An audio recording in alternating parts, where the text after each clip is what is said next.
Muy buenas tardes a todos, bienvenidos. Hoy 15 de febrero tenemos al doctor Carlos Jiménez que hoy nos va a colaborar con la charlita de influenza aviar, generalidades que realmente los veterinarios debemos conocer y reconociendo a esta influenza para nosotros ser como esos comunicadores de verdad en nuestro medio. Les cuento un poquito del doctor Jiménez, ya nos ha colaborado anteriormente en otras actividades educativas como peste porcina y monkeypox, que está en nuestras redes sociales por si las quieren ir a buscar.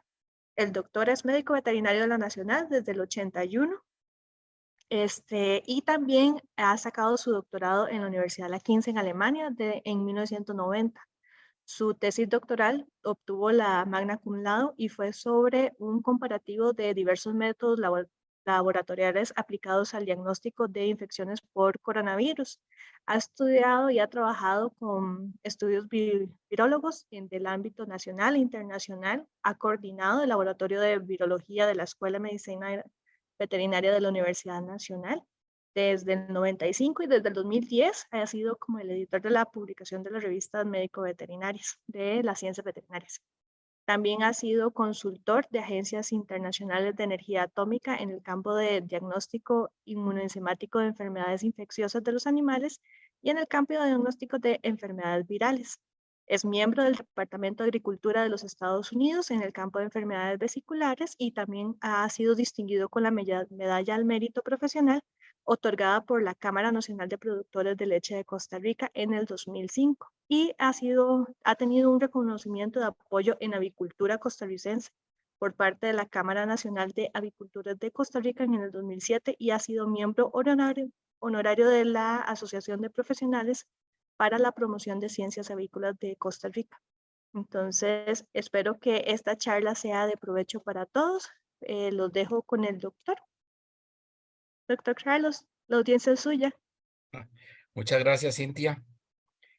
Muy buenas tardes a todos los colegas.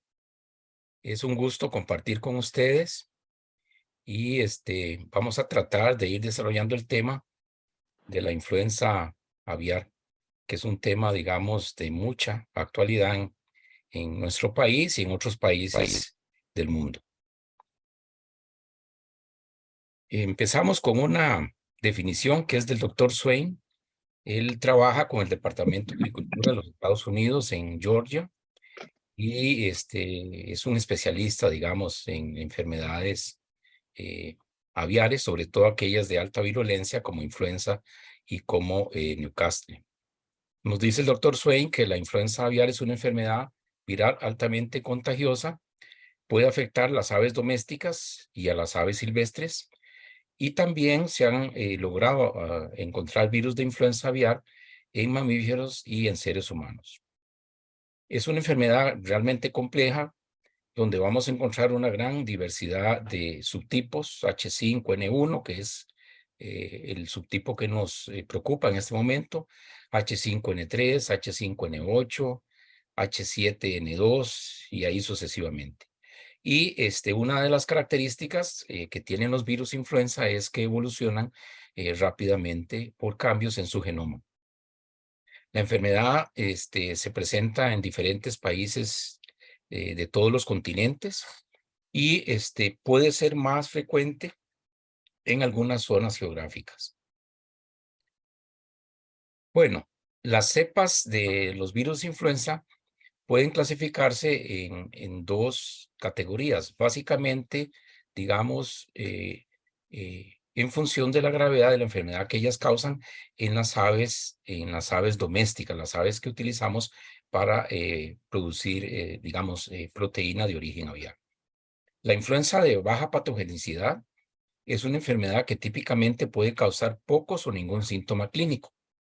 Y la influenza de alta patogenicidad es una enfermedad severa que causa signos clínicos graves y evoluciona generalmente con altos índices de mortalidad, llegando incluso al 100%. La influenza aviar de alta patogenicidad fue descrita en 1878 por un autor italiano, el doctor Perroncito, y él la llamó como una epizotia de tifo en las gallináceas.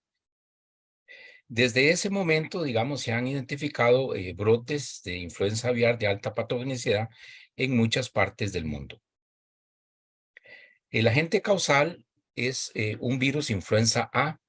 Los virus influenza pertenecen a la familia Orthomyxoviridae, donde existen otros géneros, influenza virus B, influenza virus C, influenza virus D, y otros virus ahí también adicionales. Estos virus están constituidos, digamos, por partículas que son esféricas, más o menos de unos 100 nanómetros de diámetro, o que pueden ser también pleomórficas. Acá en el recuadro inferior podemos ver, digamos, ambos tipos de partículas, algunas que son redonditas y otras que son como alargadas o con una forma poco definida. Dentro de esta estructura, digamos, que se nota al microscopio electrónico, nosotros podemos identificar diferentes estructuras. Por ejemplo, una proteína de superficie es la hemaglutinina, que se denota con una H, a veces con una HA. La hemaglutinina se le llama así porque reconoce receptores en glóbulos rojos de aves, por ejemplo, de pollos, de gansos, de patos, y se une a ellos. La hemaglutinina es la proteína que le confiere virulencia al virus. Se conocen diferentes tipos de hemaglutinina, básicamente 18, que se denotan con las letras H1, H2, H3, H4, H5, hasta la H18. Y también dentro de la membrana lipídica y en la superficie del virus encontramos una segunda proteína. Esta proteína es una enzima que se llama neuraminidasa. La neuraminidasa no es un factor de virulencia, pero sí es un factor que favorece la liberación del virus, o sea, favorece que el virus no se quede adherido a células de un epitelio ya infectado, sino que ese virus se libere y salga con las secreciones y con las excreciones, básicamente los fluidos, digamos, corporales, como secreciones nasales, lágrimas o a través de las excretas de las heces. Los tipos de neuraminidasa que se conocen son 11 y se denotan con la letra N, N1, N2, N3, hasta la N11. Otra característica que tienen los virus influenza es que presentan un genoma de ARN de una hebra de polaridad negativa, pero que son segmentados. Entonces vamos a encontrar un total de 8 segmentos. Estos 8 segmentos le sirven al virus para codificar diferentes proteínas. Algunas son estructurales, o sea, forman parte del virión, y otras son no estructurales y actúan, digamos, como enzimas en el ciclo de replicación.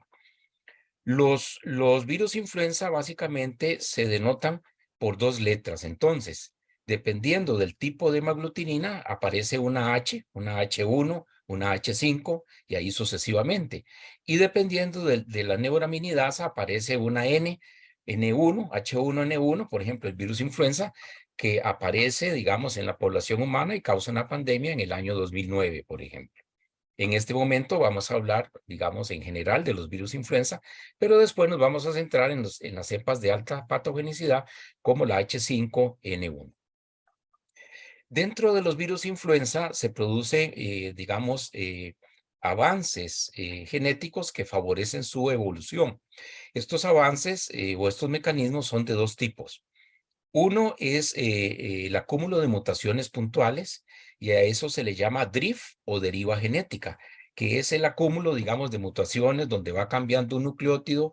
Puede ser que esto se traduzca, digamos, en cambio de algunos aminoácidos y se va modificando las proteínas. Y el segundo cambio, que es quizás el más importante, se le llama el shift o el salto genético, que básicamente es un mecanismo de recombinación. Es un mecanismo que ocurre cuando en una misma célula convergen 2 virus diferentes. Y entonces la descendencia de esos 2 virus empieza a ensamblarse tomando genes de los 2 virus progenitores. Si tenemos 8 segmentos y 2 padres, ¿verdad? 2 virus progenitores, vamos a tener 2 a la 8 posibilidades de combinación. Esto es 256 nuevas variantes del virus, ¿verdad? Vean cómo se pueden reacomodar. Entonces a eso se le llama recombinación o reacomodo genético o shift genético también. Los virus influenza son virus envueltos. El hecho de que sean envueltos los hace lábiles al calor, por ejemplo, a los desinfectantes como alcohol, como solventes orgánicos como el cloroformo, como el éter, a la acción de los detergentes, y entonces son virus que pueden, digamos, permanecer poco tiempo en el ambiente, a no ser que tengamos condiciones de mucha materia orgánica o que tengamos condiciones de bajas temperaturas. No resisten la cocción, y esto es importante para nosotros como médicos veterinarios. ¿Por qué razón? Bueno, porque los productos de origen aviar en nuestro país y en muchos países del mundo occidental están sujetos, digamos, a regulaciones, a inspección sanitaria por parte de médicos veterinarios para garantizar su inocuidad. Si eventualmente hubiera contaminación de carne o de huevos, esos productos para la alimentación bien cocinados no representan ningún riesgo. Y el virus entonces puede ser estable a bajas temperaturas. Esto es válido para muchos de los virus. Entre más frío haga, más tiempo puede permanecer el virus con capacidad infectante. Entonces, decíamos, existen unos 6 géneros. Los criterios para clasificar los virus en un género tienen que ver básicamente con el tipo de nucleocápside que tengan y el tipo de proteína de matriz. Todos los virus influenza A tienen, digamos, estas dos proteínas bastante similares. Todos los de tipo B las tienen bastante similares entre ellos, los del C, los del D, y ahí sucesivamente. Togotovirus e Isavirus son también virus que representan el sexto género dentro de la familia Orthomyxoviridae. Bueno, los virus del tipo A son los virus que causan las influencias tanto en los seres humanos como en los animales. Estos virus tienen algunos la facilidad, digámoslo así, de adaptarse a algunas especies. Entonces encontramos influenza en seres humanos y decimos esta es influenza humana. Encontramos influenza en las aves, esta es influenza aviar. Encontramos influenza en los cerdos y hablamos de influenza porcina. Encontramos influenza en los caballos y hablamos de influenza equina. En los perros, influenza canina, y también hay algunos virus que pueden afectar a los gatos y hablamos de influenza felina. Sin embargo, algunos virus tienen la capacidad de infectar diferentes especies, ¿verdad? Entonces, por ejemplo, los cerdos pueden infectarse con virus influenza provenientes de otros cerdos, adaptados al cerdo. Pueden infectarse con virus influenza que provienen de las aves, y pueden infectarse con virus influenza que provienen de las personas. ¿Por qué razón? Bueno, porque ellos tienen diferentes receptores para estos virus.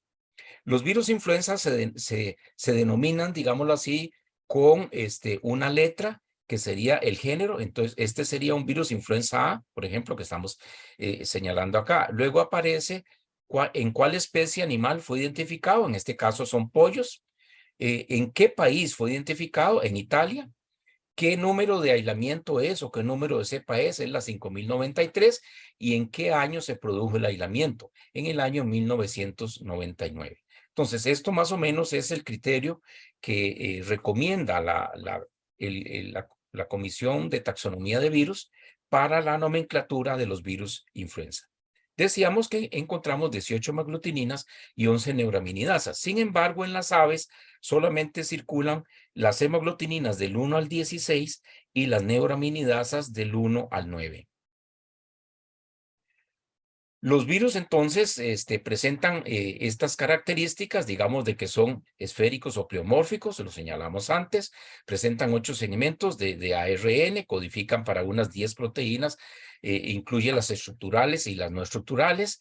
La N es la neuraminidasa, la H es la hemaglutinina, la M son las proteínas de matriz, hay M1 y M2 que son proteínas que están, digámoslo así, insertas en la parte interna de la membrana, la hemaglutinina y la neuraminidasa en la parte externa de la membrana. Luego tenemos el complejo de las polimerasas, PA, PB1, PB2, Y luego tenemos proteína no estructurales, que son proteínas que participan en la replicación, pero que no forman parte de la partícula viral.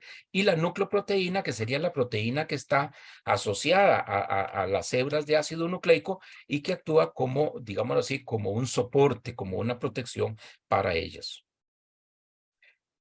La diversidad antigénica de estos virus, decíamos, es de dos tipos: la deriva antigénica o DRIF, que son mutaciones puntuales, cambios pequeñitos, y la recombinación o el reacomodo de genes, que es el CHIF, que es el intercambio de segmentos completos de ácido ribonucleico. Estos dos mecanismos permiten la evolución de los virus influenza. ¿Cuál es la ecología de estos virus? Vamos a ver algunos esquemas. Bueno, tradicionalmente se decía que los reservorios genéticos de los virus influenza son las aves, especialmente aquellas aves, digamos, que hacen su ciclo de vida en aguas. Por ejemplo, los anseriformes, que serían los patos y los gansos, que también son aves migratorias, ¿verdad?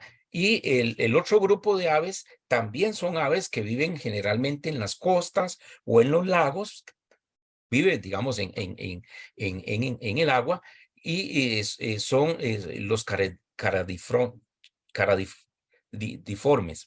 Los caradiformes, digamos, serían aquellas especies que por lo general son residentes en zonas costeras o en zonas, digamos, lacustres. Bueno, eso es lo que sabíamos hasta hace poco. Resulta que hace unos años se descubre en Guatemala un virus H17, N10, y poco después se descubre en el Perú, en la Amazonia del Perú, un virus H18, N11. Estos dos virus fueron descubiertos en murciélagos, ¿verdad? Por eso que pusimos acá en el esquema un murciélago. Y pareciera ser que estos virus son ancestros de algunos de los virus influenza que conocíamos hasta ese momento. Sin embargo, el papel de reservorio genético para las especies que nosotros conocemos, con excepción de los quirópteros, de los murciélagos, pues básicamente siguen siendo las aves acuáticas, las aves que hacen su ciclo de vida, digamos, en zonas de agua. De las aves acuáticas, entonces, encontramos que circulan los virus con hemaglutininas que van desde la H1 hasta la H16 y con neuraminidasas que van de la N1 hasta la N9. De estas aves, los virus van pasando a otras especies. Por ejemplo, al caballo pasó un virus H3N8, que es el virus que causa la influenza equina, cepa Miami. Y pasó un virus H7N7, que causaba la influenza equina, digamos, descrita originalmente en Europa, y que posteriormente, digamos, desde el año 2010 más o menos, este virus desapareció. Pareciera que las vacunas lograron erradicarlo. Entonces, actualmente en caballos únicamente circula el virus H3N8 con diferentes variantes. Y el virus o H7N7, se le llamaba la cepa Praga, es un virus que se considera extinto. Del caballo, por ejemplo, el H3N8 en el año 2004 se descubre en perros de carrera. O sea, los caballos corren en el hipódromo. Y si ese hipódromo se utiliza para correr perros de carrera, se llama galgódromo. Son galgos, ¿verdad? Bueno, aquí pasa el virus H3N8. Este virus entonces se adapta al perro y es un virus que causa o puede causar, digamos, infecciones subclínicas en perros, o puede causar infecciones muy severas con muerte aguda por una neumonía hemorrágica. Posteriormente en los perros se descubre un virus H3N2. Este virus pasó directamente de las aves al perro y aparece en Tailandia, luego pasa a China y en el año 2015 llega a los Estados Unidos, y ha sido un virus bastante problemático. Este virus H3N2 no solamente afecta al perro, sino que del perro pasa al gato. Por eso es que tenemos un gatito ahí a la derecha. Es el virus H3N2. Luego tenemos, digamos, en otras especies, por ejemplo, mustélidos, como son los bisones, epidemias producidas o episodias producidas por virus H10, que pasaron directamente de las aves, y recientemente por el virus también H5, que pasó directamente de las aves acuáticas hasta los bisones. Este es un caso reportado en España. Los virus también pueden pasar, digamos, a cetáceos y a otros marinos, a otros mamíferos marinos, y entonces tenemos, digamos, H1, H3, H4, H7, H13, que circulan, digamos, en estos mamíferos que hacen su vida en el agua. Y luego tenemos, digamos, el ciclo que se hace entre las aves silvestres, las aves domésticas y los cerdos. Los cerdos son receptivos, digamos, para virus H1 y H3. Y estos virus pueden provenir de otros cerdos o pueden provenir, digamos, de aves o pueden provenir de seres humanos. Entonces, por eso tenemos esta flecha, digamos, que está desde el cerdo hasta el ser humano. La influenza, por ejemplo, H1N1 del año 2009, algunas personas la llamaban la influenza porcina, ¿verdad? ¿Por qué razón? Bueno, porque ese virus se fue desarrollando incorporando genes de aves, de humanos y de cerdos hasta producir un virus H1N1 que causa una pandemia. Los seres humanos somos receptivos para virus H1, H2 y H3. Todas las pandemias en humanos son producidas exclusivamente por H1, H2 y H3. Sin embargo, esporádicamente podemos tener infecciones por H5, por H7 y por H9. Los virus H1, H2 y H3 se transmiten de persona a persona. ¿Por qué razón? Porque los receptores están en la cara y en el epitelio respiratorio superior, en la garganta. Los virus H5, H7 y H9 no se transmiten a las personas, aun cuando pueden pasar de las aves infectadas a las personas. Estos virus tienen sus receptores en los neumocitos tipo 2 que se encuentran en los alvéolos y quedan atrapados ahí, pero producen una neumonía severa. Entonces, la enfermedad por H5, H7 o H9 es esporádica, pero ojo, tiene un 50% de letalidad. Hay que tener mucho cuidado. Y luego tenemos, digamos, el paso de los virus, digamos, de las aves acuáticas hasta las aves domésticas, digamos, hasta todas lo que se llama comúnmente las gallináceas, o sea, los pollos, las gallinas, los pavos o chompipes, los gansos, los patos, las gallinas de Guinea, las codornices, etcétera. Todas estas aves, digamos, tienen un sentido más o menos, digamos, comercial. En las aves de tipo doméstico que están bajo explotación comercial, básicamente podemos encontrar, digamos, diferentes tipos de hemaglutinina. Estos tipos de hemaglutinina pueden ser, digamos, H5, pueden ser H7 o pueden ser H9. De estos virus, algunas cepas de H5, después vamos a ver el mecanismo, o de H7, pueden evolucionar rápidamente una vez que ingresan a las aves comerciales y generan las cepas de alta virulencia. Entonces, tradicionalmente, los virus que circulaban hasta el año 2005 en las aves acuáticas eran virus de baja virulencia. A partir del año 2005, los virus que pasaron de las aves de baja virulencia a las aves domésticas y se transformaron vía mutación a cepas de alta patogenicidad, pasaron de regreso a las aves domésticas. Y sucede a las aves silvestres, de las aves domésticas a las silvestres. Y sucede lo que estamos viendo. Muerte en especies silvestres, por ejemplo, como son los pelícanos. ¿Ok? Entonces, este es un poco, digamos, la ecología de los virus influenza. Podemos ver otro cuadrito. Entonces, en las aves circulan de H1 a H16, digamos, de este cúmulo de hemoglutininas o de virus influenza, se originan influenza en diferentes especies, como los caballos, como los perros, como las personas, como los bisones, como el gato doméstico y como los cetáceos. ¿Ok? Básicamente, en las aves de explotación comercial vamos a encontrar hemaglutininas que van desde la H1 hasta la H13. Y este es el reporte del H17N10 en murciélagos de Guatemala, que se realiza en el año 2012. Y este es el reporte un año después del virus H18N11. Cuando nosotros vemos, digamos, la ubicación de los genes de estos virus, pues pareciera que algunos algunos de los genes que circulan en las aves domésticas y en todas las especies que mencionamos, tuvieron su origen también en los murciélagos. Ahora están muy bien adaptados a estas otras especies. Bueno, los virus para causar una infección tienen necesariamente que reconocer un receptor en una célula, digamos, que es susceptible. Los receptores para los virus influenza A son residuos de ácido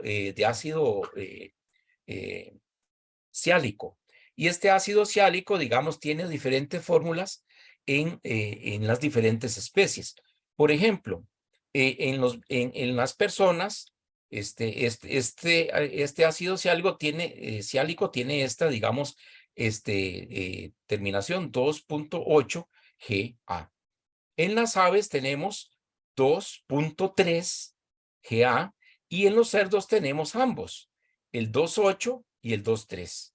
Por esta razón es que las pandemias que se originan en virus ensamblados en los cerdos pasan a las personas, pero el cerdo también puede devolver virus, digámoslo así, para infectar a las aves. Entonces, parte de los brotes que vemos en especies aviares domésticas pueden provenir, digamos, de virus que circularon por los cerdos.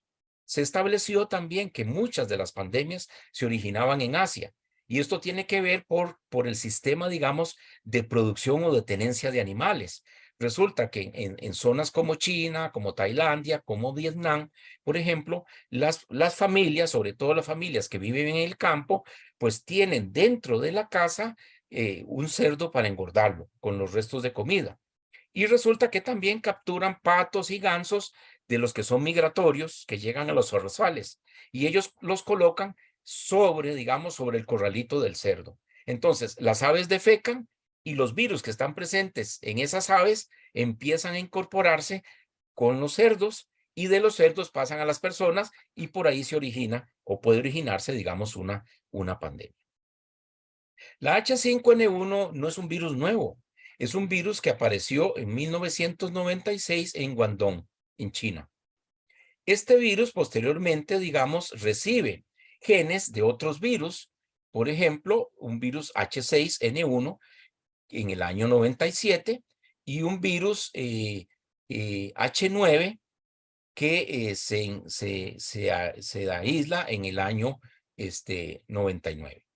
Y entonces se ensambla un virus, digamos, que aparece otra vez, digamos, en un periodo muy cercano, que es un virus que aparece en los pollos en Hong Kong en el año de 1997, que es un virus, digamos, H5, ¿verdad? Mejorado.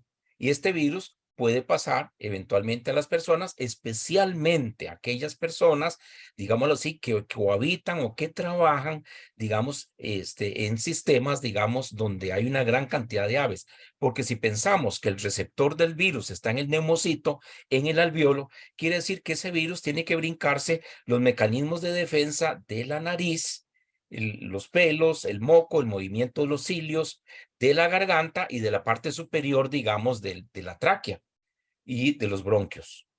Y eso ocurre únicamente cuando las personas están inhalando prácticamente heces de gallina.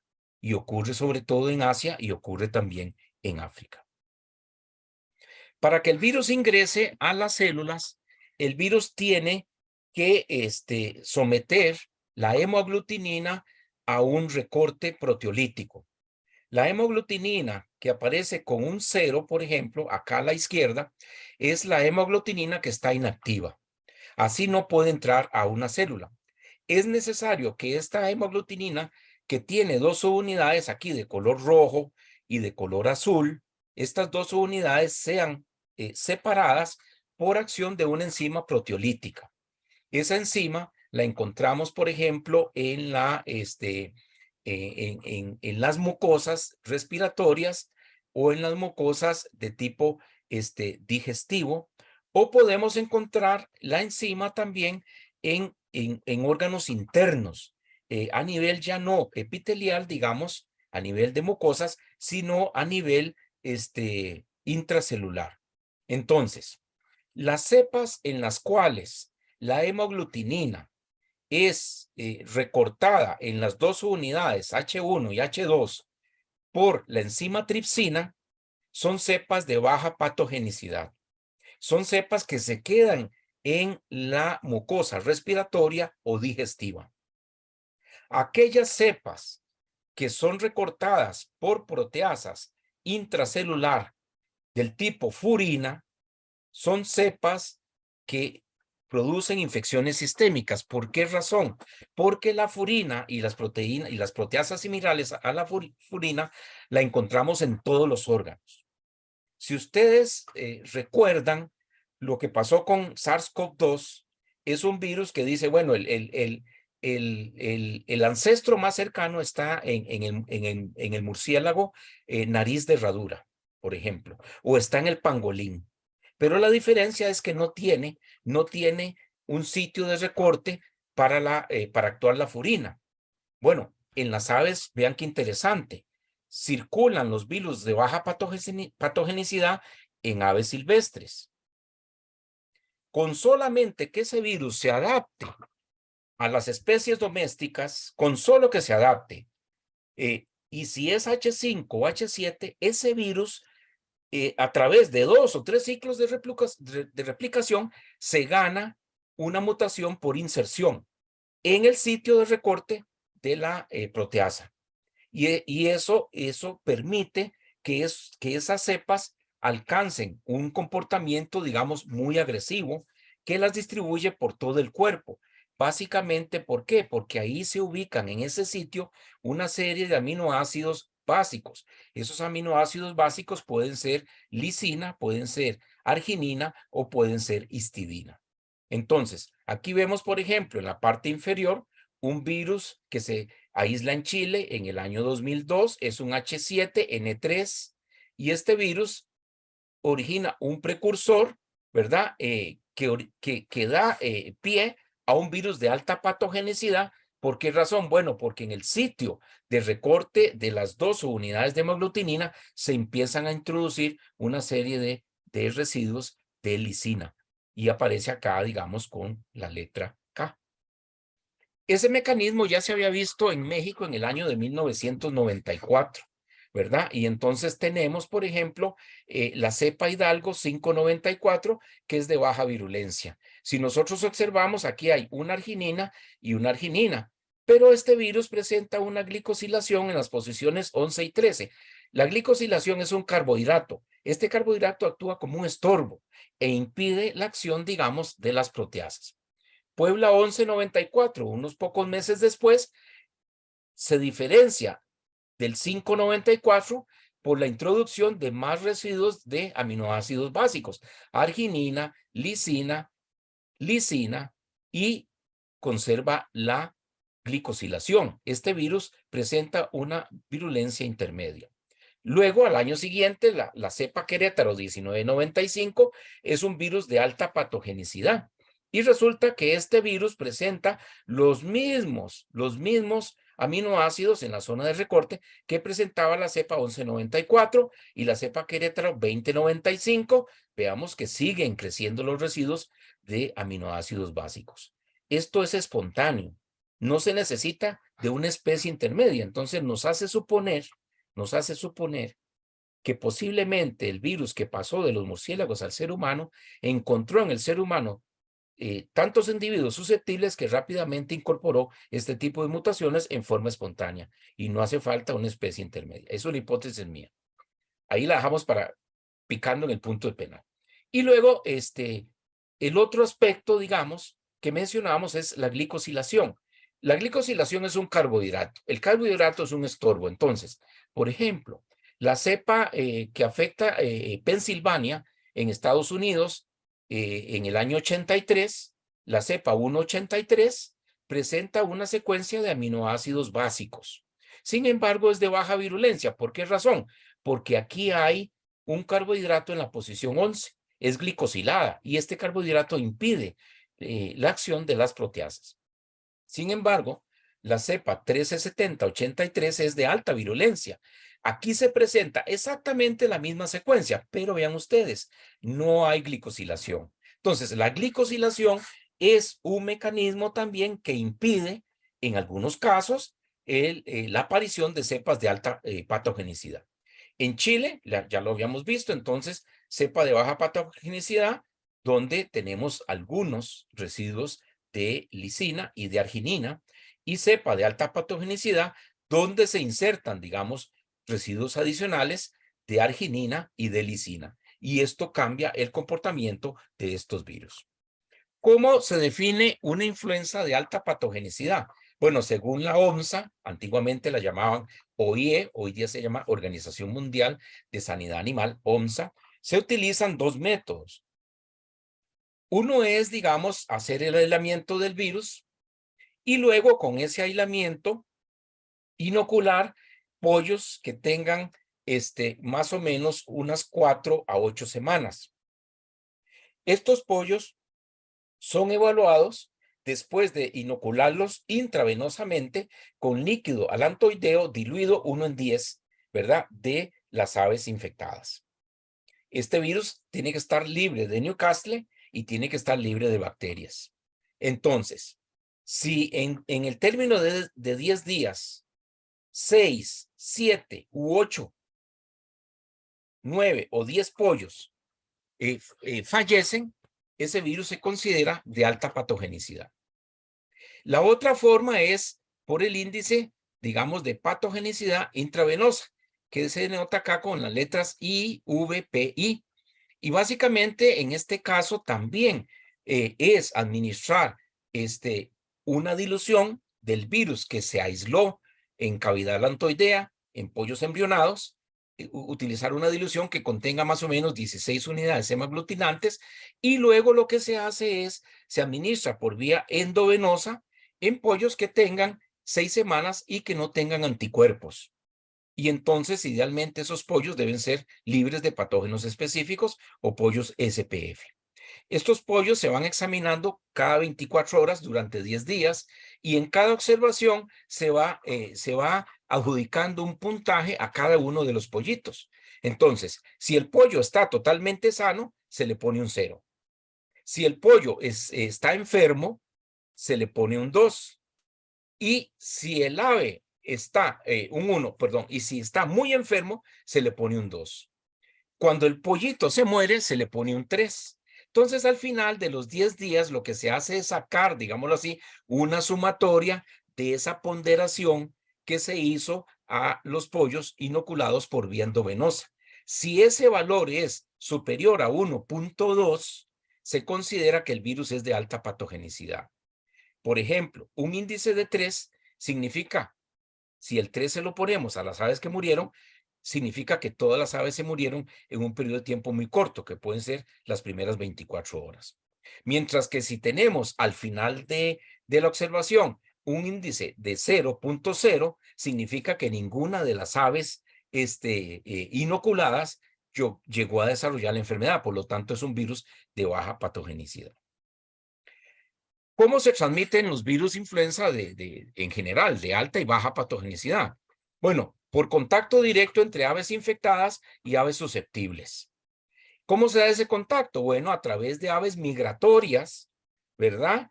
Que encuentran aves susceptibles que están en el campo. Por ejemplo, en los sistemas free range, por ejemplo, en los sistemas de pastoreo, en los sistemas abiertos, ¿verdad? Donde no hay una granja bien establecida con medidas de bioseguridad.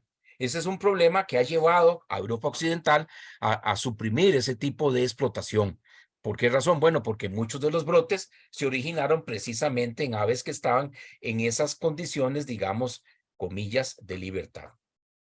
El virus sale por secreciones nasales, orales, conjuntivales y también a través, digamos, de los excrementos, a través de la cloaca. Los virus también están presentes en los aerosoles de las aves infectadas en altas concentraciones, y esto es muy importante para la transmisión aerógena. ¿Cuál es la tenacidad o cuál es, podemos llamar, la resistencia de los virus influenza? Bueno, los virus influenza son susceptibles, decíamos, al calor, a los detergentes, a los solventes orgánicos.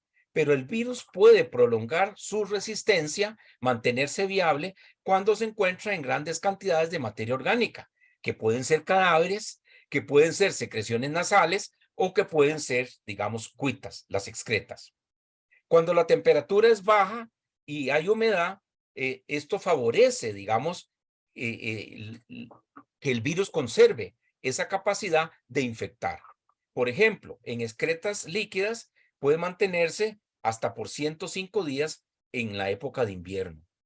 En el agua hasta 200 días a 17 grados y hasta 100 días a 28 grados centígrados. Y en excretas, digamos, por 30 o 35 días, digamos, a temperaturas de 4 grados y por 7 días a temperaturas de 20 grados.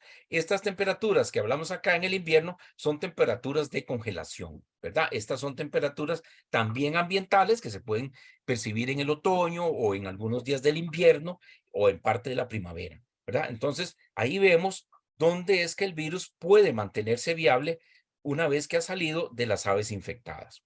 ¿Cómo se transmite el virus por transporte?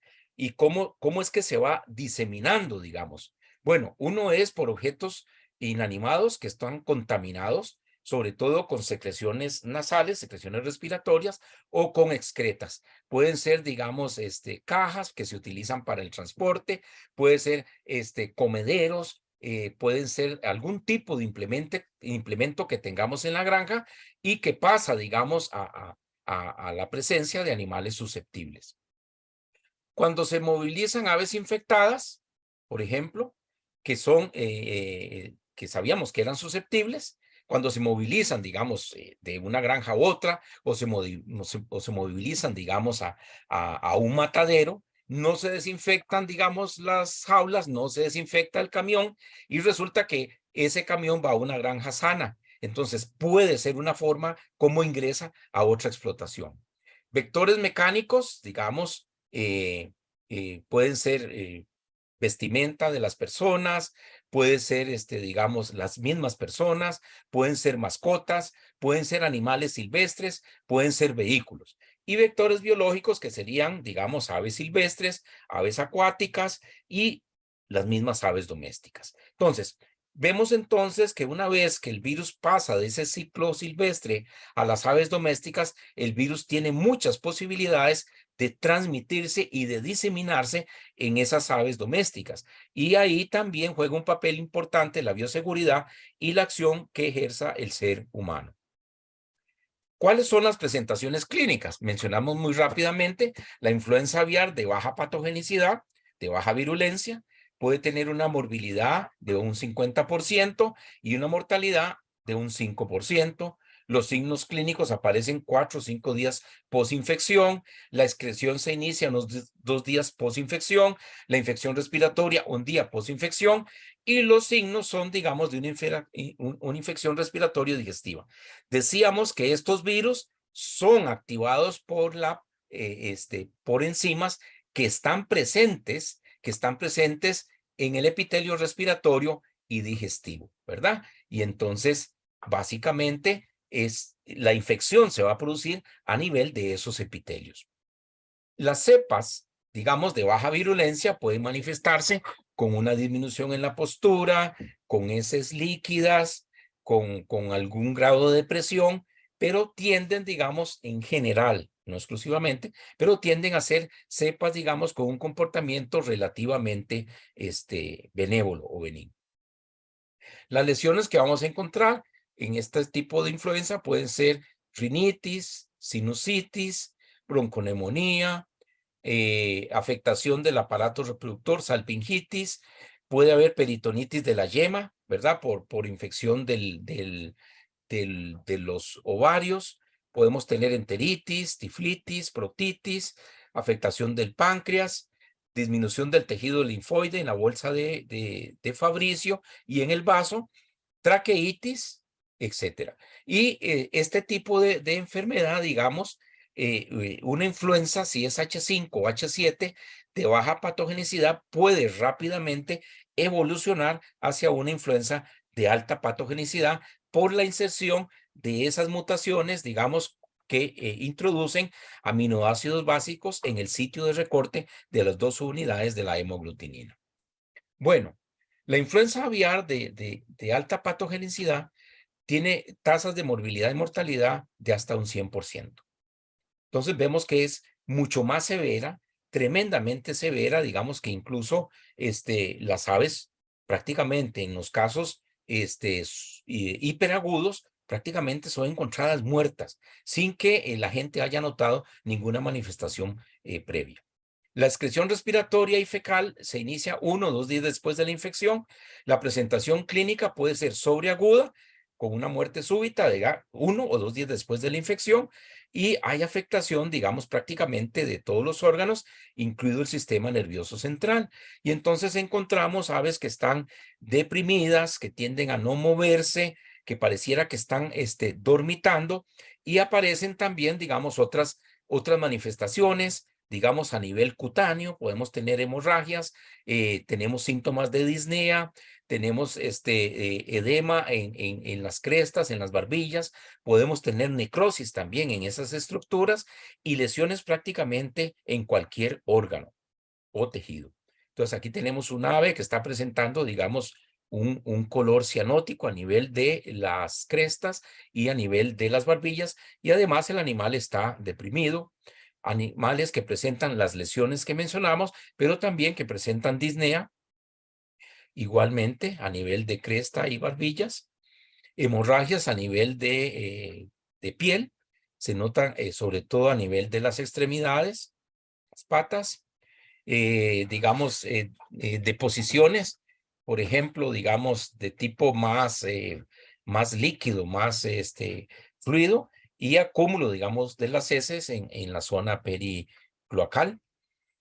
Las lesiones macroscópicas, entonces, en esa, prácticamente en la forma sobreaguda, las aves se encuentran muertas sin que sin que se hayan observado síntomas, y prácticamente con muy pocas lesiones, pero hay un compromiso, digamos, si se busca histopatológicamente o inmunohistoquímicamente o virológicamente, vamos a encontrar evidencia del virus, digamos, por ejemplo, en el sistema nervioso central. En la fase aguda, sinusitis, edema y hemorragias en cabeza, cuello y patas, áreas multifocales de necrosis en el páncreas, hígado, vaso, riñón, hemorragias en la grasa pericárdica y el epicardio, músculo pectoral, mucosa y serosa del proventrículo y la molleja, hemorragias y congestión a nivel pulmonar, atrofia de la bolsa de Fabricio. Lesiones microscópicas, digamos, en el cerebro, tenemos las lesiones típicas, digamos, de una encefalitis viral, con necrosis de neuronas, con gliosis, con agregados perivasculares, meningoencefalitis, a nivel de los pulmones, edema y neumonía intersticial, a nivel de las glándulas adrenales, necrosis y adenitis, a nivel de los riñones encontramos necrosis tubular, en órganos reproductores encontramos necrosis e inflamación, en la médula ósea, inflamación y disminución de la población celular, en las toxinas secales y la bursa de Fabricio y en el timo, tejido linfoide, depresión linfoide, hiperplasia de fagocitos, necrosis y hemorragias, en el tracto digestivo, hemorragias, disminución o depresión linfoide, necrosis del epitelio, enteritis, a nivel del páncreas también encontramos infiltración, necrosis pancreática, hemorragias, en el hígado también, en el vaso, lo mencionamos ahí,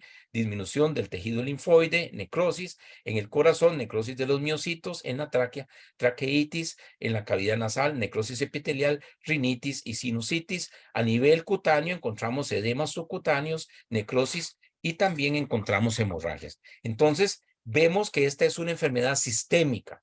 La influenza aviar de baja patogenicidad es una enfermedad local. La influenza aviar de alta patogenicidad es una enfermedad sistémica, es un virus que circula prácticamente por todas las aves, por todo el cuerpo de las aves. Aquí tenemos edema a nivel de las barbillas, vean la cantidad de líquido que se ha acumulado ahí. Aquí tenemos a nivel de músculo, por ejemplo. Aquí tenemos a nivel de tráquea, con hemorragias, a nivel pulmonar, decíamos neumonía, a nivel del corazón y de la grasa pericárdica, hemorragias.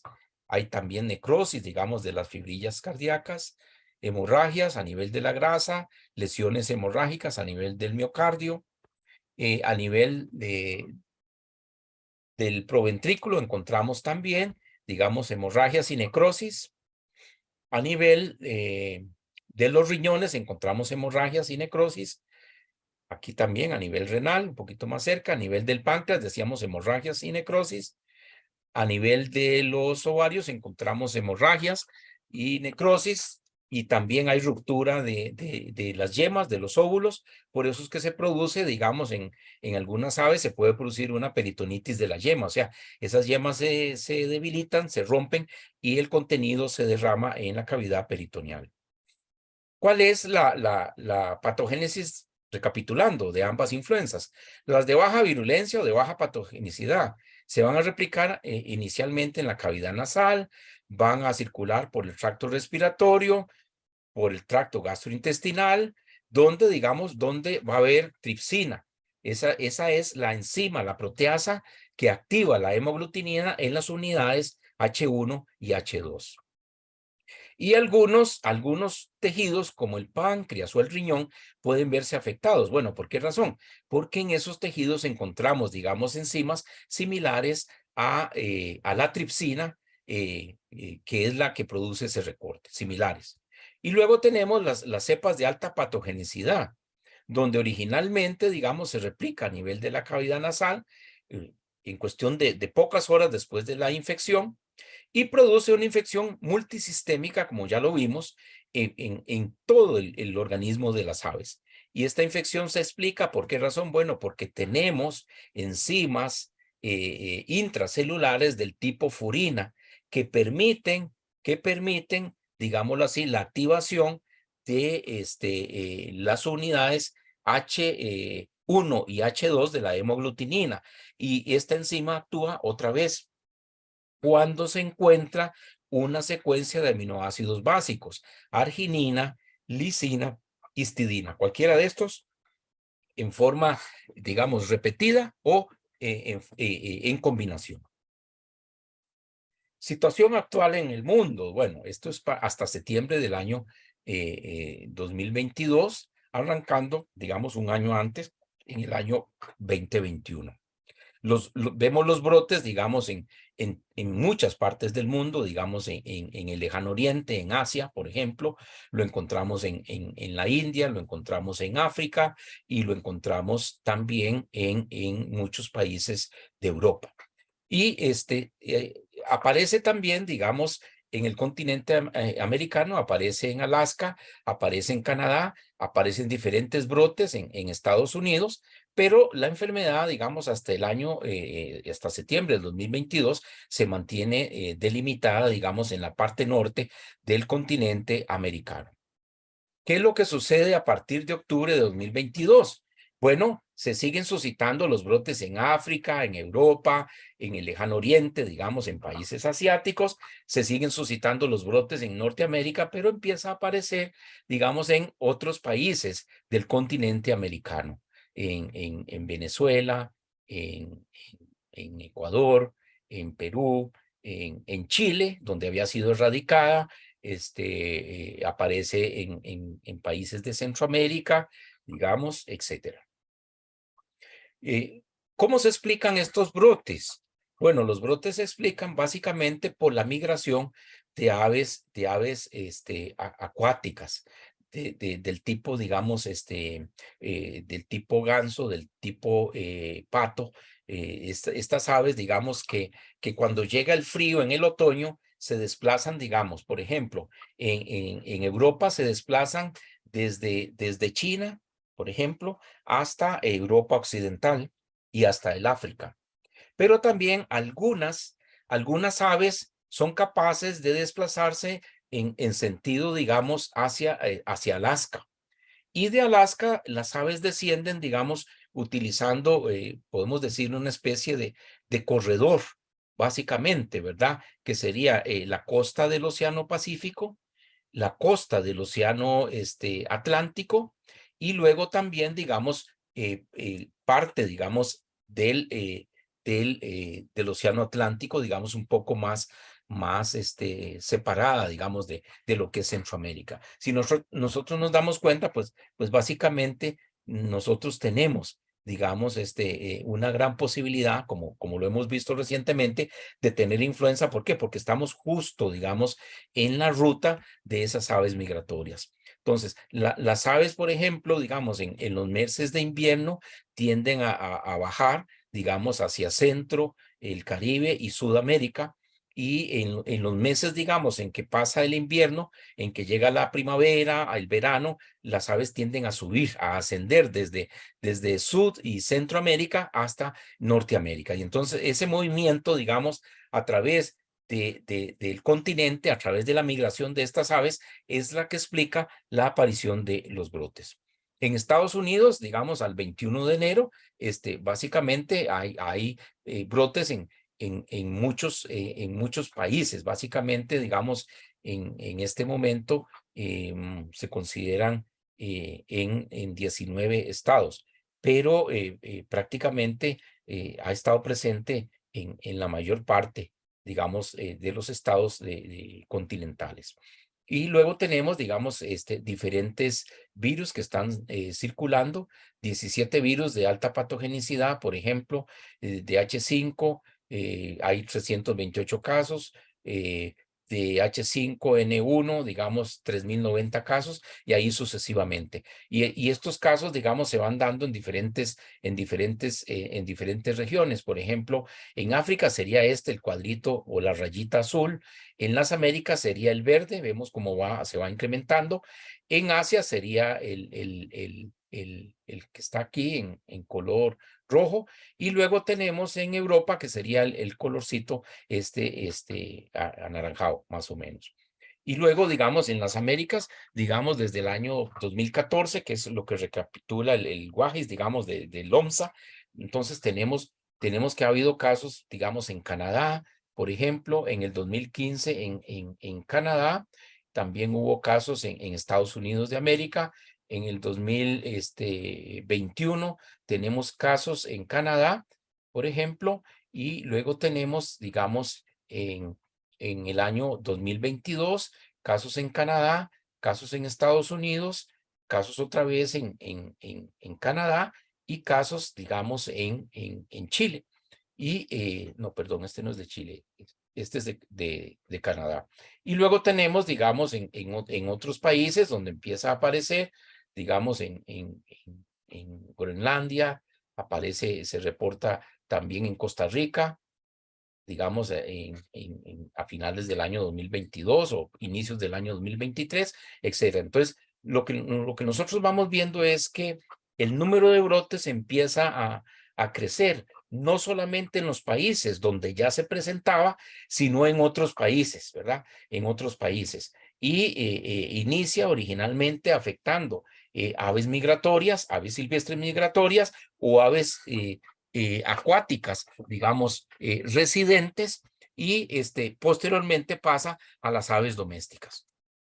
Según la OMSA, lo que han logrado ellos establecer desde el año 2014 más o menos, es que los brotes tienden de influenza aviar de alta patogenicidad, tienden a concentrarse en los meses de más frío. Por ejemplo, arranca a finales de octubre, que es cuando está el otoño, aumentan en el mes de diciembre, alcanzan su pico en los meses de enero y febrero, y luego empieza a descender, digamos, con la llegada de la primavera. Entonces, este es un ciclo que se ha repetido a lo largo, digamos, de muchos años, arrancando a partir del año 2014.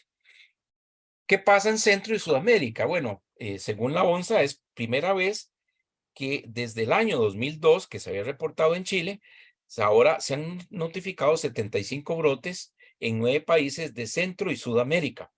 Estos brotes, digamos, ya han ocasionado la pérdida de más o menos 1,4 millones de aves de corral. Los países afectados son Bolivia, Colombia, Costa Rica, Ecuador, Honduras, Panamá, Perú, Venezuela y en Chile, donde se vuelve a detectar que había sido erradicada en el año 2002-2003.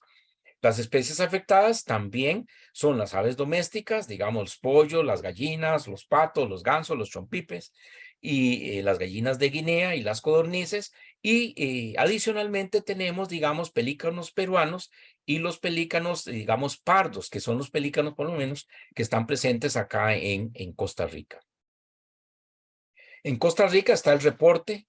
No encontré el segundo reporte, pero tampoco tuve mucho tiempo de buscarlo, pero ya sabemos que Costa Rica reportó, digamos, originalmente en pelícanos y posteriormente se identificó en parrita en aves de traspatio.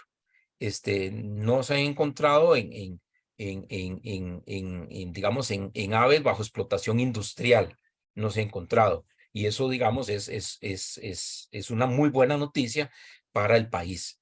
Y también se ha detectado en un caso, lo detectó el SENASA en un gavilán.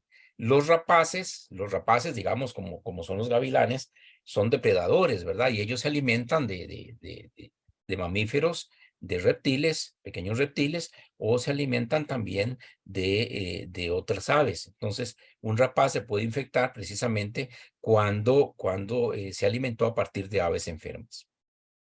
Bueno, ¿cómo hacemos el diagnóstico, digamos, de la influenza? Necesitamos tomar muestras. Una ruta, digamos, para tomar muestras es hacer hisopados a nivel de la cavidad oral y de la faringe, ¿verdad? Entonces ahí tenemos las estructuras.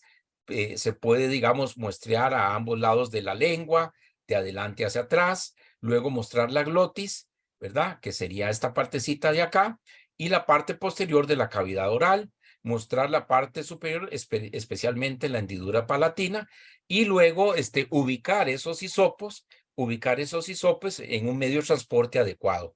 Ese puede ser medio de cultivo celular, que contenga, digamos, antibióticos, o puede ser un medio que contenga, digamos, alguna proteína que sirva y antibióticos que sirva para estabilizar, digamos, al virus. Las muestras deben colocarse también en frío y transportarse rápidamente al laboratorio para su análisis. Bueno, viendo los síntomas que señalamos anteriormente y los hallazgos, digamos, de necropsia, pues podemos tener un diagnóstico presuntivo, ¿verdad? Pero se necesita confirmar ese diagnóstico, digamos, con los análisis de laboratorio. Entonces, una opción serían los hisopados, digamos, orofaringeos, y la otra muestra serían también hisopados de la cloaca, o sería también heces. Es otra posibilidad, digamos, que tenemos. ¿Qué se hace con ese material? Bueno, con ese material se pueden hacer varias cosas. Se puede hacer PCR, digamos, convencional, con retrotranscripción, y puede hacerse, digamos, un PCR de punto final, que se llama. Y puede hacerse un PCR, digamos, con retrotranscripción, pero en tiempo real. Los de tiempo real utilizan sondas específicas que reconocen secuencias específicas y tienen un fluorocromo, y eso permite, digamos, hacer la interpretación básicamente digamos, en un lector de estos, digamos, en un equipo de PCR en tiempo real. También podemos, digamos, tomar tejidos y hacer, digamos, el análisis histopatológico y la inmunohistoquímica, utilizando, digamos, anticuerpos monoclonales contra virus influenza de alta patogenicidad. Y otra de las cuestiones que se puede hacer es, digamos, el aislamiento viral. Ya vimos que ese aislamiento, digamos, puede después caracterizarse para establecer si se trata de un virus de alta o de baja patogenicidad. Lo que sucede es que en nuestro medio no tenemos laboratorios con bioseguridad nivel 3. Tenemos 1 y 2. Entonces, en vista de que este es un virus que puede pasar a las personas, y una vez que cultivamos el virus, digamos, en huevos embrionados, el virus se reproduce en grandes cantidades a altos títulos.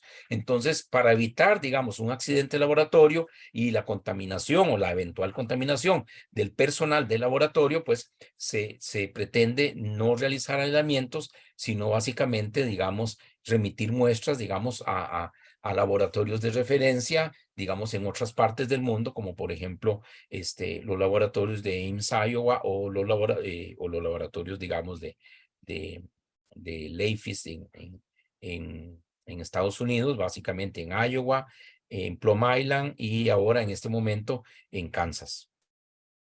Esto es una inmunohistoquímica, entonces vemos, digamos, las células que están coloreadas a nivel de páncreas a la izquierda y a nivel de testículo a la derecha, son células en las cuales hay grandes cantidades de antígeno de influenza virus. Y eso lo podemos detectar, digamos, en el laboratorio, en tejidos fijados en formalina y tratados mediante las técnicas de inmunohistoquímica. Aquí tenemos a nivel del sistema nervioso central el mismo hallazgo, digamos, en células entonces de este tejido. Encontramos, digamos, células que adoptan el color en una prueba de inmunohistoquímica, en este caso es inmunoperoxidasa. Hay también, digamos, la posibilidad de hacer pruebas rápidas para antígenos, digamos, para virus influenza. Hay pruebillas de estas de inmunocromatografía que en cuestión más o menos de 10, 15 minutos podemos tener el resultado. Recientemente están disponibles para uso veterinario y son, digamos, pruebas que tienen una baja sensibilidad o moderada sensibilidad, pero que eventualmente nos pueden ayudar, digamos, en situaciones, digamos, de campo, donde requerimos, digamos, de un diagnóstico rápido. Pruebas de ELISA son pruebas serológicas. Las pruebas de ELISA, entonces, ahí para esto necesitamos una muestra de sangre. Y las pruebas de ELISA utilizan, digamos, antígenos básicamente del tipo. Decíamos que la nucleoproteína o la nucleocápside es muy similar en todos los influenza A. Entonces, colocando ese antígeno de tipo, digamos, la nucleoproteína que se vende comercialmente, ¿verdad? Se consigue comercialmente. Nosotros podemos colocar los sueros, digamos, sueros controles y sueros en análisis en forma, digamos, alterna. Entonces, este es un suero control. Los que dicen AS son sueros controles. Vemos que son bandas muy nítidas. Y estos son, el número 1 es un suero reactor positivo. Y el número 3 es un suero reactor positivo. Y el número 2 es un suero negativo. Estas pruebitas, digamos, se hacen en inmunodifusión, ¿verdad? Esa es la técnica en geles de agar y permiten, digámoslo así, permiten identificar anticuerpos. También la inmunodifusión nos puede permitir caracterizar, digamos, un aislamiento, ¿verdad? Eso es otra forma de hacerlo. Y las pruebas de ELISA son pruebas mucho más rápidas, son mucho más sensibles, digamos que la inmunodifusión tiene la ventaja de que muchas veces, digamos, o mucho del procedimiento está automatizado. Y la otra ventaja que tiene el ELISA es que la interpretación se hace, digamos, con ayuda de programas de cómputo. Entonces, se trasladan las lecturas, digamos, de densidades ópticas de cada suero y de los sueros controles. Esa información se pasa a un programa de cómputo y el programa inmediatamente lo analiza, no dura un minuto incluso en imprimir el reporte. La inmunodifusión es más lenta, es bastante específica porque detecta anticuerpos para la nucleoproteína y requiere, eso sí, de más tiempo. Digamos, un periodo de 24 horas e incluso hasta de 48 horas en algunos casos. Bueno, ¿cuál es el impacto de la influenza aviar de alta patogenicidad? Estaba leyendo en el New York Times la semana pasada por qué los consumidores de huevo en Estados Unidos y en otras partes del mundo, como Costa Rica, pero digamos aquí hay otras causas, experimentan un incremento, digamos, prácticamente de más del doble, ¿verdad? De $1.80 que costaba la docena de huevos en el año 2000, digamos, en este momento, está costando $4.50. Bueno, esto se explica en parte, digamos, por el fenómeno de la inflación, por el encarecimiento de algunas materias primas. Yo creo que no afecta tanto a los Estados Unidos como puede afectarnos a nosotros debido a la guerra de Ucrania y Rusia. Y por otro lado tenemos también el efecto que causa, digamos, los brotes de influenza de alta patogenicidad. Si ustedes observan acá, estas columnas que van para abajo son los millones de aves solamente ponedoras de huevo que ha habido que sacrificar en los Estados Unidos a lo largo del año 2022. Arrancaron en febrero y aquí hasta diciembre. 43 millones de ponedoras de huevo fueron sacrificadas en Estados Unidos a raíz de la influenza aviar. Bueno, esa es otra razón. Si ustedes, por ejemplo, consumen pavo, digamos, para Navidad o para Acción de Gracias, ¿verdad? Que es como eso es influencia gringa, pero digamos, el año pasado, si se dieron cuenta, los pavos que llegaron eran pavos relativamente chiquitos. Bueno, parte de la explicación de por qué sucedió eso es precisamente también por el sacrificio que hubo que implementar en muchas granjas de pavos que estaban destinados a producir los pavos, digamos, de fin de año, para llamarlo así como muy de la época. Y en lo que va, digamos, del año 2023, digamos, la enfermedad se ha diagnosticado en 19 estados en los últimos 30 días. Esto lo bajé hoy, y es el reporte del día de ayer, ¿verdad? Y desde el año 2022 hay 47 estados afectados. Y en lo que va del año hay 19 estados afectados. Se han afectado 316 parvadas comerciales, 446 parvadas, digamos, de traspatio o parvadas que están en algún grado de libertad, y se ha tenido que sacrificar más de 58 millones de aves. Entonces hay que ver un poco el impacto que esto tiene, ¿verdad? En el precio, digamos, de los productos que consumimos de carne o huevos, y también, digamos, el impacto que causa en las granjas, en el trabajo de las personas, en el sacrificio de las aves enfermas, en la destrucción de esas aves, en el vacío sanitario que hay que implementar en las granjas, y el costo que tiene, digamos, en la desinfección, para poder, digamos, acabar con el problema. Y luego viene otro costo adicional, que es la repoblación. Entonces, definitivamente es una enfermedad que tiene, digamos, muchos impactos, todos muy severos, no solamente, digamos, para las aves, sino también, digamos, para la economía, y impactos también, digamos, desde el punto de vista social. Y esto es lo que tenemos, digamos, los 19 estados que están afectados en el último mes en Estados Unidos. Y aquí, digamos, en Tennessee es donde se encuentra, digamos, más o menos 268,000 aves. Ese es el valor más alto, ¿verdad? Pero sí tenemos, digamos, en Washington, en Oregon, en California, Wyoming, Colorado, Kansas, en Texas, en Iowa, en Missouri, en Mississippi, en Tennessee, en Carolina del Norte, en Virginia, en Ohio, en Pensilvania, en Nueva York, etcétera, en New Hampshire, etcétera. Entonces, es en Florida, es una enfermedad, digamos, que se propaga muy rápidamente, y básicamente es inicialmente a través de las aves silvestres. Y esto lo saqué de un artículo que se está publicando en enero de este año, se está publicando en Europa, y es básicamente un resumen de los casos, digamos, de H5N1 en Europa. Este es un caso que se reporta en España, y en España básicamente, si ustedes recuerdan, en España, en Holanda y en Dinamarca hubo que sacrificar alrededor de 18 millones de bisones a raíz de SARS-CoV-2. Bueno, los bisones también son susceptibles al virus influenza. Ya vimos que había habido brotes por H10, y ahora este es el reporte de un brote por H5N1 en España, que obligó al sacrificio de 50,000 bisones. Y lo interesante, digamos, de este virus es que este virus presente en los bisones presenta algunas mutaciones en los genes de las polimerasas, que son las enzimas que replican el ácido nucleico. Y en la polimerasa, digamos, esas mutaciones están asociadas con una mayor eficiencia en la replicación del virus.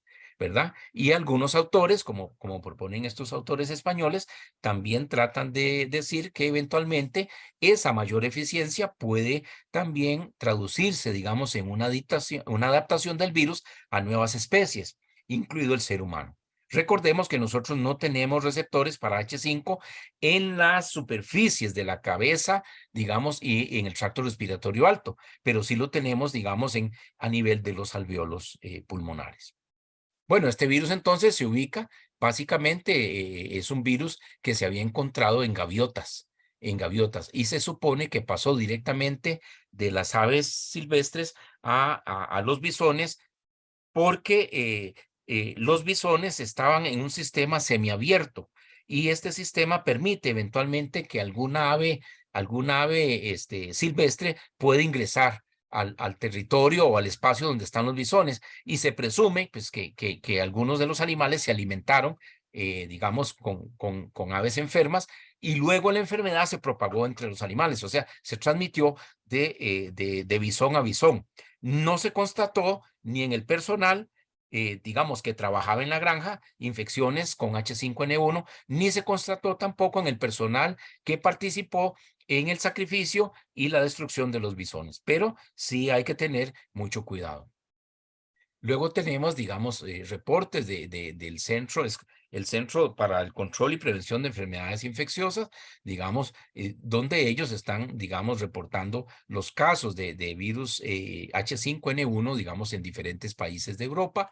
Y luego tenemos un reporte de la Autoridad Europea para Seguridad Alimentaria, la EFSA, ¿verdad? Y la EFSA, yo lo que hice es básicamente extraer, digamos, algunas de las cosas. Por ejemplo, en el año que transcurre entre octubre del 2021 y septiembre del 2022, Europa sufrió, digamos, la epidemia más devastante causada por un virus influenza de alta patogenicidad, con un total de 2.500 brotes en aves domésticas, 227 en aves cautivas y 3.867 detecciones en aves silvestres. Abarcó 37 países europeos y obligó al sacrificio de 50 millones de aves, ¿verdad? En toda la región. Entonces, vean, otra vez, ya no es Estados Unidos, ya no es Canadá, esto es lo que está reportándose en Europa. Y luego hacen un reporte, si ustedes ven, entre el 10 de septiembre y el 2 de diciembre, ¿verdad? Y básicamente este reporte nos dice que hay 1.163 detecciones de virus de alta patogenicidad, que los países afectados son 27, que 398 se dieron en aves domésticas, 151 en aves captivas y 613 en aves silvestres. Y se observa, digamos, una disminución de los casos en aves, digamos, que anidan en las costas, pero sí hay un aumento en la detección de las aves acuáticas, de las que son, digamos, migratorias. Durante el reporte se detectaron al menos 64 especies de aves silvestres en Europa. 18 son aves acuáticas con 18 especies con 407 detecciones. 10, digamos, aves que anidan en la costa con 117 detecciones. 65 detecciones en 12 especies de rapaces. Entonces no era raro encontrarlo en un gavilán acá en Costa Rica. 24 en otras aves silvestres, y que son más o menos en 24 especies de aves silvestres, para un total de 82 detecciones. Entonces, lo que estamos viendo es un poco, ya no solamente un aumento en los casos que ocurren en las especies domésticas, sino, digámoslo así, se va ampliando el espectro en las aves silvestres, y también se va ampliando el espectro en algunos mamíferos, ¿verdad? En algunos mamíferos. Bueno, ya para terminar, casi vamos a ver qué sucede con H5N1 en humanos. Decíamos que los receptores están en los neumocitos de tipo 2 y estos virus se encuentran en los alvéolos. Básicamente, el virus no sale del alvéolo, por eso es que no se transmite de persona a persona, pero desgraciadamente esta infección genera la activación, digamos, de citoquinas proinflamatorias que causan un cuadro, digamos, de insuficiencia respiratorio agudo. Si este cuadro no se atiende en un centro hospitalario, digamos, en forma especializada, estas personas mueren. De ahí que la letalidad por esta enfermedad sea muy alta en seres humanos y la mayor parte de los casos lo encontramos en personas que tienen 20 años o menos. Y eso es algo que nadie dice. En Asia, por ejemplo, la mayor parte de los casos son jóvenes. Y la explicación de esto es, si el virus ingresa hasta el alvéolo, son jóvenes que están sujetos a trabajo infantil. Son jóvenes y niños que están sometidos a trabajo infantil. Pero nadie nos dice eso. Todo el mundo nos dice, ¿sabe qué? Se va a morir de H5N1.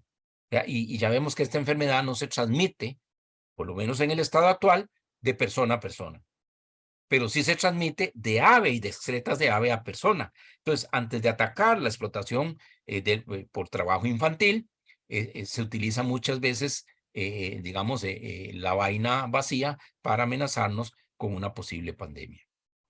Bueno, el control requiere un diagnóstico rápido, un reporte de los casos. Estamos en la obligación de reportar los casos a la autoridad sanitaria nuestra, al SENASA, incrementar las medidas de bioseguridad en los establecimientos industriales, digamos, o semi-industriales.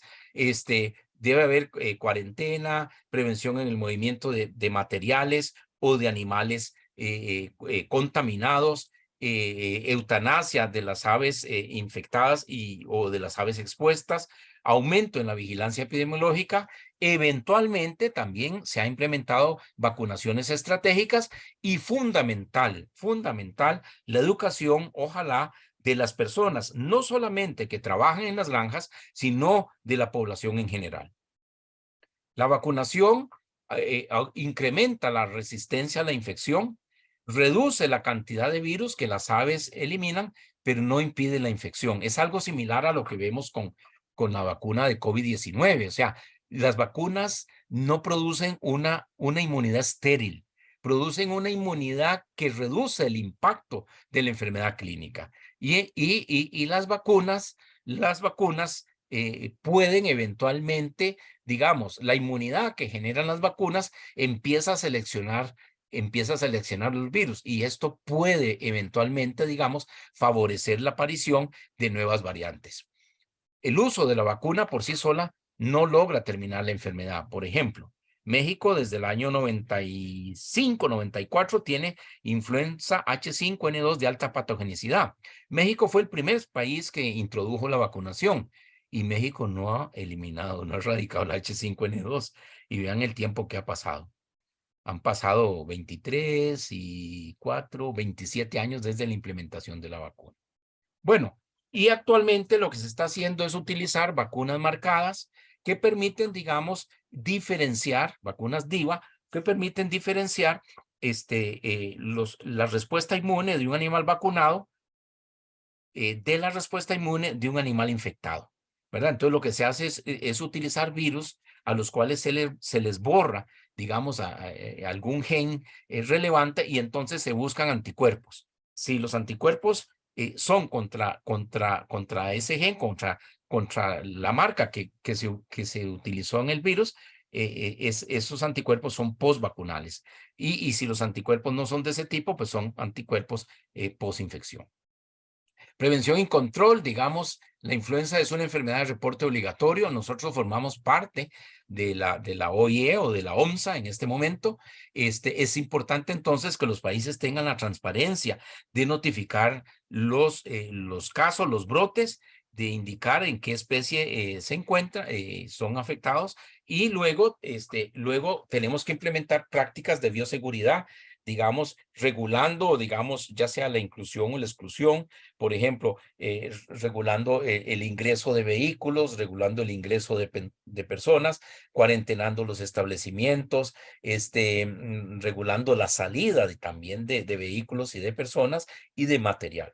La vacunación, digamos, estratégica, utilizando entonces virus marcados.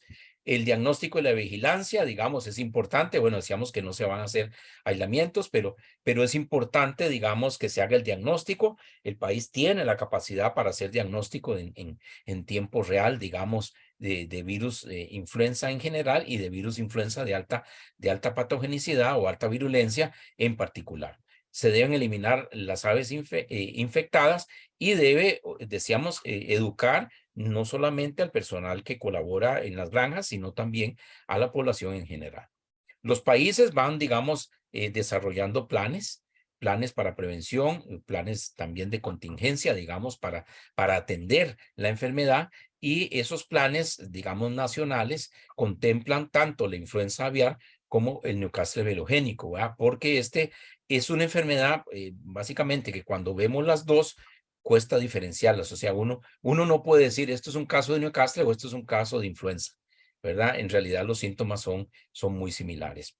Y aquí, digamos, de acuerdo a la autoridad de cada país, pues va a establecer, digamos, un organigrama donde se fijan las responsabilidades de los diferentes estamentos, y también, digamos, un flujograma de cómo se va a proceder, digamos, con la presentación de los brotes y las responsabilidades que nos corresponde a cada uno. Entonces, Costa Rica previene la influenza. Ya estamos viendo, digamos, afiches, estamos viendo videos, estamos viendo, digamos, que se está llegando a la población en general.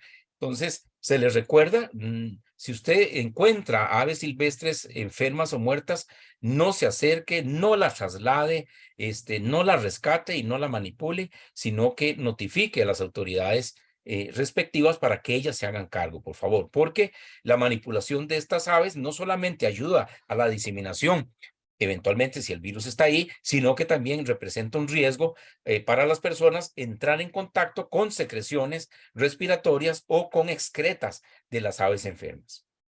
Finalmente, yo quiero agradecer al Colegio de Médicos Veterinarios la oportunidad que me dio esta tarde, noche, de compartir con ustedes.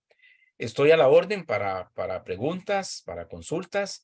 La charla se ha grabado y va a estar a disposición para que ustedes también la promuevan, la divulguen, la utilicen. Y yo también quiero agradecer a una colega, la doctora Aida Chávez Hernández. Ella es la coordinadora del Laboratorio de Patología Aviar de la Escuela de Medicina Veterinaria de nuestra universidad. Y Aida me facilitó muchas de las diapositivas que yo presenté esta tarde. Quiero recalcar que Aida es una experta. Ella se graduó de la Escuela de Medicina Veterinaria y luego tuvo la oportunidad de obtener un PhD en la Universidad de Barcelona, en España. El tema de su investigación y su disertación fue influenza aviar de alta patogenicidad. Entonces, esta es una persona, digamos, una autoridad en el tema. Yo soy más un virólogo general, ¿verdad? Sí he tenido oportunidad de trabajar con influenza, de recibir, digamos, de ver los casos de influenza, de tomar las muestras de influenza en Plum Island, en el curso de enfermedades transfronterizas, pero digamos, en el caso de Aida, pues es toda una tesis doctoral con una investigación muy seria, muy responsable, y también con la publicación de una gran cantidad de artículos, digamos, en las mejores revistas, digamos, del campo de la virología. Entonces, me parece que es honesto, digamos, que yo reconozca ese apoyo que ella me dio, y esperamos pues que a futuro también ella pueda participar de alguna charla. Muchas gracias. Muchas gracias, Doc. Más bien voy a irle soltando lo que es la encuesta de satisfacción.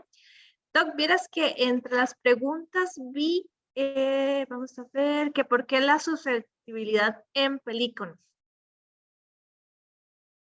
Sí, digamos que las aves silvestres, vimos que desde H1 hasta H16 el virus circula. ¿verdad? Y las que son, digamos, de la familia de los patos, gansos y estos, son las que los trasladan. Pero las aves que anidan precisamente en las zonas de la costa, como son los pelícanos, también son susceptibles. Entonces, el virus, por ejemplo, en este momento, no es idéntico al virus que se aisló en el año 96 en Guangdong, ¿verdad? Que ese virus tenía un espectro muy limitado. Recuerden que ya en el año 2005 el virus de Guangdong ya ha incorporado, digamos, genes que vienen de un virus H9, de un virus H7, y los virus lo que toman es aquello que les da alguna ventaja. Y digamos, al ir ganando esa información genética, el virus se vuelve más eficiente.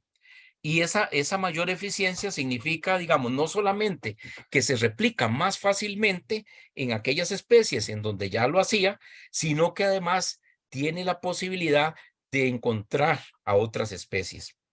En general, el receptor desde H1 hasta H16 está presente, digamos, en la mayor parte de las aves. Entonces, eso significa que los pelícanos, que los gavilanes, que esas 64 especies que han identificado en Europa, son al final susceptibles. Y recordemos que el virus rompió un paradigma en el año 2005. Tradicionalmente circulaba como virus de baja patogenicidad en las aves acuáticas, tanto migratorias como residentes, y en el 2005 el virus se devuelve de las aves domésticas a las aves silvestres y las enferma. Entonces es un virus que tiene ese potencial, digamos, en este momento, no solamente de circular en esas aves, sino también de enfermar. Y cada vez que encuentra una especie susceptible, van a aparecer casos, ¿verdad? Entonces eso es parte, digamos, de la misma evolución de los virus influenza, en este caso en particular. Muchas gracias. También nos preguntan que si hay alguna posibilidad de que el virus mute, pero más bien para baja patogenicidad. No, la historia nos enseña, desde el diagnóstico de Perroncito en 1878, por ahí en Italia. La historia nos enseña que los virus, digamos, no se devuelven. Lo que sí, en alguna medida sucede es que los virus y las especies hospederas pueden, digamos, adaptarse mutuamente. Entonces, cuando H5N1 en el 2005 pasa a las aves silvestres, sobre todo las aves migratorias, los patos, por ejemplo, recuerdo esa especie, se morían por miles, al punto que el rey de Tailandia dijo: matemos a todas las aves silvestres y así se acaba la influenza, ¿verdad? Esa no es la solución. Pero vean qué interesante. Poco a poco, digamos, muchas aves, muchos patos se infectan y no se mueren. Y no es que el virus perdió esa virulencia, es que se empieza a dar algo así como un pulso. El virus tiene factores que lo hacen más o menos patógeno, que son los factores de virulencia. Nosotros, digamos, los hospederos, mamíferos o aves u otras especies animales, lo que tenemos son factores de resistencia. Y entonces empieza un pulso digamos, entre la resistencia y la virulencia. Y sucede, digamos, que dentro de la resistencia, para decir algo, puede ser que algunas especies de aves o que en una especie determinada de aves existan factores que lo hacen más resistente. Estas aves, digamos, son las que empiezan a multiplicarse porque son las que sobreviven. Y estas aves, digamos, llega el momento en que no sufren la infección, aun cuando ellas son portadores de un virus de alta patogenicidad. Eso es lo que es interesante. Eso pasó, guardando la distancia, cuando se introdujo el virus de la mixomatosis en Australia. es otra familia viral, es un Poxviridae.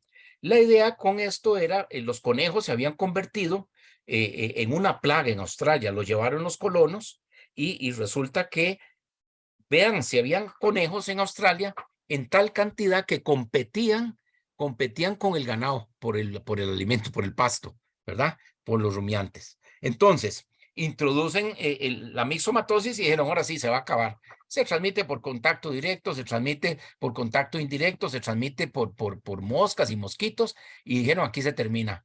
Oiga, sí, el 99.9% de los conejos de Australia se murió en el primer y segundo año. Ajá. Y quedó un 0.1% que era resistente. Y ese 0.1% volvió a repoblar Australia de conejos. Este es un mecanismo donde la virulencia no bastó al virus para terminar con una especie. La resistencia, aunque fuera un pequeño porcentaje de esa especie, digamos, impidió el efecto dañino de ese virus. Es posible que en las aves, con lo que se está viendo en patos y en gansos, se llegue a dar, digamos, a ese equilibrio.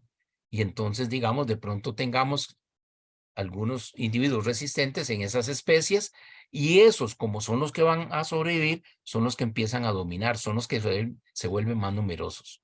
Pero habría que esperar el tiempo. La naturaleza es sabia definitivamente, ¿verdad?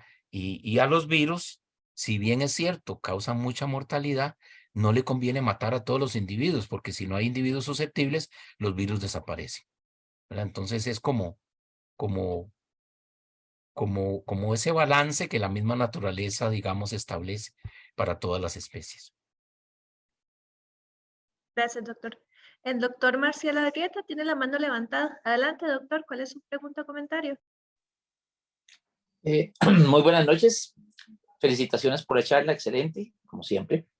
Yo Un me gran abrazo. felicito por los discípulos Un y gran por abrazo, todos los Carlitos. colegas, digamos, que se conectaron, que me parece fueron muchos. Es un gusto, Marcial, Interesante. escucharte. Gracias, igualmente, Carlos. Siempre ha sido un placer. Quería preguntarte, ¿sabes si han habido casos en citácidos?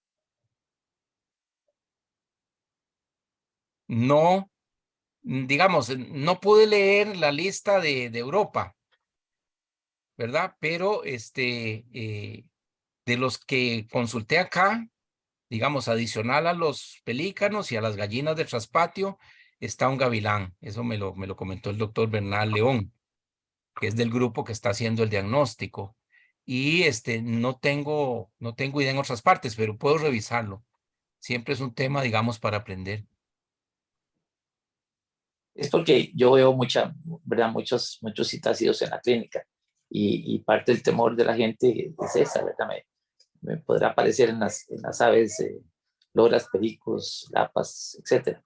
Pero yo no he encontrado en reportes, entonces, yo, bueno, debe ser que o es poco susceptible o simplemente por la lejanía de áreas comunes, ¿verdad? Generalmente Sí, sí. las citas no andan a la par de los pelícanos y de esos otros.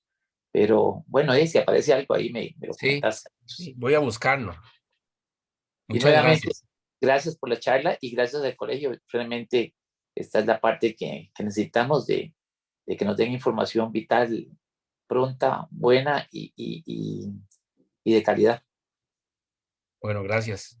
Un abrazo. Gracias, doctor. Un abrazo, sí. También nos preguntan que cuál sería el tiempo máximo recomendado para el envío de las muestras fuera del país o para un mejor diagnóstico. No, eso digamos, eso lo establece, digamos, el centro de recepción. ¿Me explico? Sí, digamos, sí les puedo decir algo. Nosotros vamos como en una cola.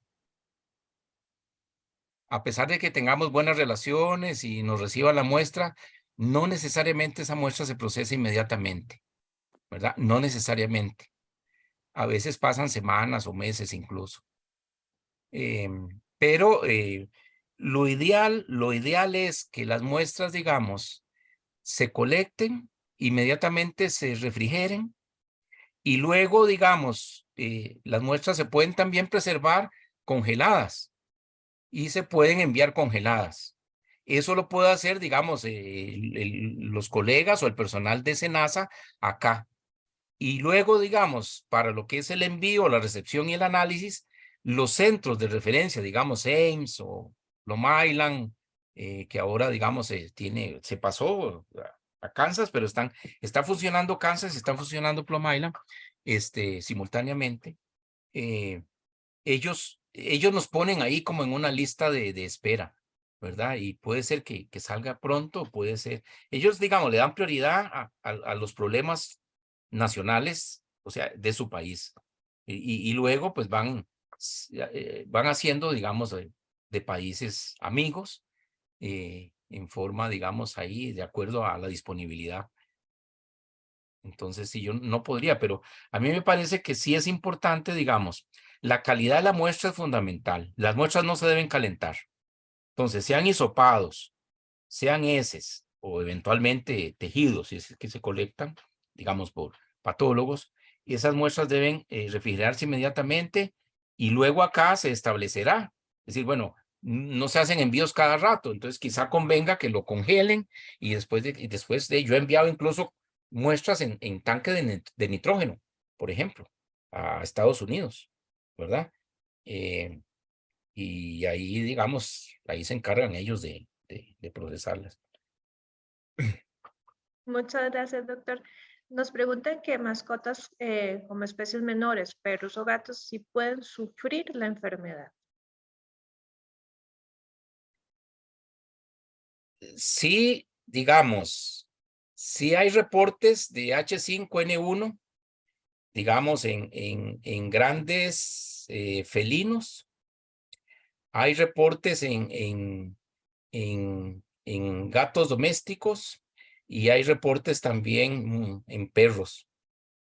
Sí hay reportes en esas especies. Otra vez, digamos, son casos en los cuales los animales han estado en contacto con aves enfermas, y las han, digamos, consumido o un tipo de, hay un contacto, digamos, estrecho entre la mascota y las aves infectadas. Pero sí hay reportes. Ahora, no es una cuestión, digamos, otra vez, como en el contexto en que lo puso el doctor Marcial, ¿verdad? Bueno, uno usualmente, digamos, las aves infectadas como que tienen su espacio dentro de la naturaleza en el cual se mueven. Eventualmente, digamos, las aves pueden entrar en contacto, digamos, con una de estas mascotas. Pero lo ideal sería, pues, que la gente trate de no exponer las mascotas, digamos, a aves silvestres, particularmente las aves, digamos, que son acuáticas. Me parece que ese es como el consejo que podemos transmitirle a la gente, fundamentalmente.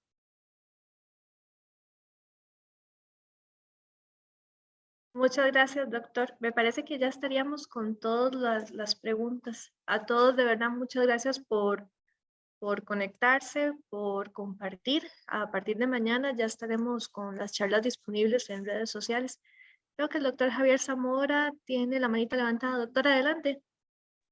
Buenas noches a todos. Buenas noches, doctor Jiménez.